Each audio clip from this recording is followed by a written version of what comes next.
Welcome back. The fight for 2026 in the midterms already heating up, and Congress's most famous stock-picking savant, Nancy Pelosi, of course, well, she's making a pretty bold call about who's getting the gavel after next year. So if the Democrats win the House back? No. When? Okay. When the Democrats win the House back, then we will. I'm busy and focused on winning the House for the Democrats, making Hakeem Jeffrey the Speaker of the House, and to take us to a better place. All right, well, Dems also hoping that next year is the year that they win back the bros. According to NBC, quote, the fight for young men is intensifying ahead of the 2026 midterm elections. Democrats believe they're making progress after Trump's gains helped with young men and helped him rather win in 2024. Tyrus, a couple things here to start with you. Two-parter. Number one, you called Trump's win ahead of almost anyone else. 4 months out, last year. So I want to get your crystal ball on 26. And then do you think the Democrats are making progress on young men? On young men? No, absolutely not. They haven't changed anything. The game hasn't changed. They're just trying to change words that don't make sense to them. They take a word and they change it around. Like Hitler no longer is specific to one individual evil human being. It's now anyone who they disagree with. White men are still a problem. Anytime a white man is successful or is the best in his class, he can't be celebrated. He can't this because why? Because he's an oppressor. He's this, he's that. That stuff matters, but it also doesn't affect, it's not just white dudes. It's all men see that. See, men, we don't all sit around and look to see what color we are when we form bonds and friendships. Men, we work together, we strive together. Men form bonds that grow up together. When you see one particular group be attacked, it's only a matter of time before it's your turn. And they didn't just attack white men, they attacked masculinity as a whole. Anyone who peed standing up was a problem. So there's no way to get that back. It's just like, how did everybody get so liberal, years ago during the 70s because of stuff that Nixon did and said and the administration said that turned the young people off. This is something that they have to accept. You cannot change things in any walk of life without recognizing that I need to change.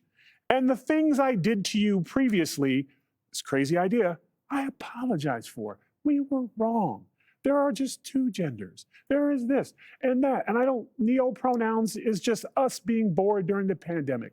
Take ownership of the things you do. Then you could have a clean slate and people will be like, hey, that's it. But just saying, well, we got it wrong. We had to hide the autopsy.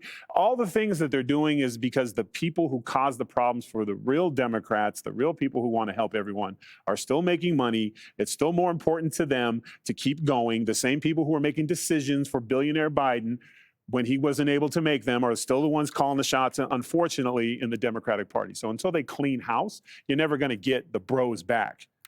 Jesse, I understand, historically speaking, Dems are in a good place in the midterm elections, just if you look back for decades, right? Yep. And it's such a small majority as it is for the Republicans. Even a blue trickle would flip the House. But is Pelosi getting a little out over her skis? I mean, we've put on the screen many times the new Quinnipiac poll that came out fairly recently about just, terrible numbers for the Democrats, historic lows. I saw just yesterday a brand new YouGov poll that has Democrats at their lowest favorability rating in the history of that poll. Is there maybe too much premature triumphalism from the former speaker? Nancy Pelosi has never gotten a vote wrong, right? She's never thought that she had someone that was voting with her or against her and been off base. So I wouldn't bet she against thought Hillary her. Clinton was going to win. Not on her own, I'm talking about ruling her own caucus. Okay. And so did 99.9% of the world. 96.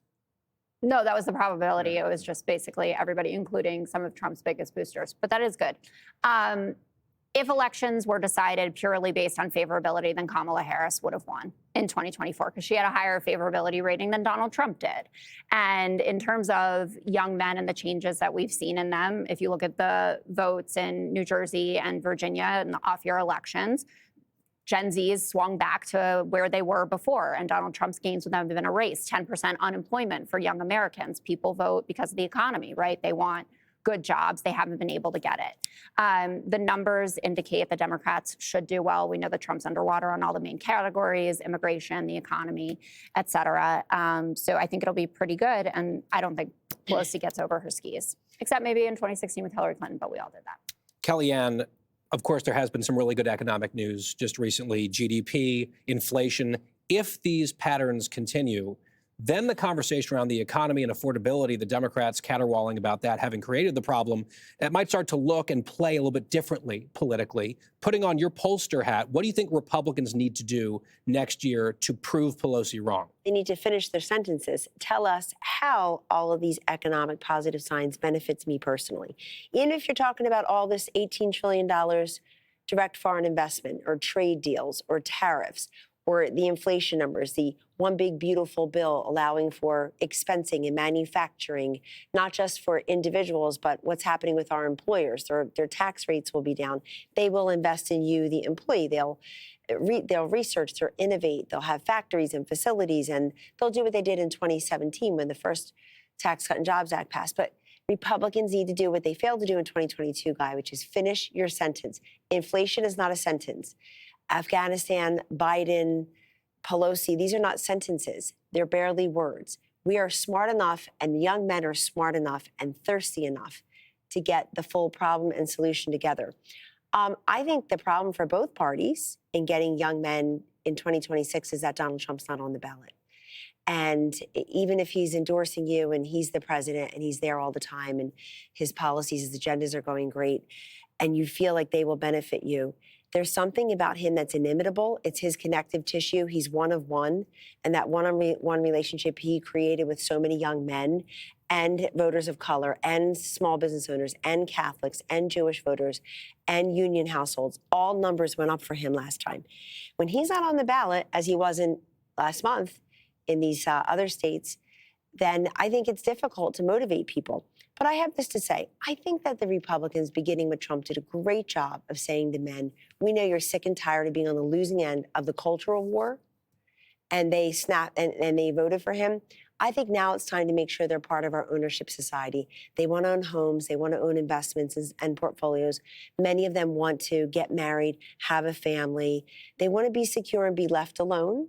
So the cultural wars are one thing, but now they need to feel like they're a part of the economic prosperity. Many of them are not and should not be shoved into four-year colleges either. There needs to be an economy for them. Trump's building that. Yeah, Rosanna, Pelosi's not running for re-election, so there'll be a lot of tributes and nostalgia from people like Jesse in the year to come.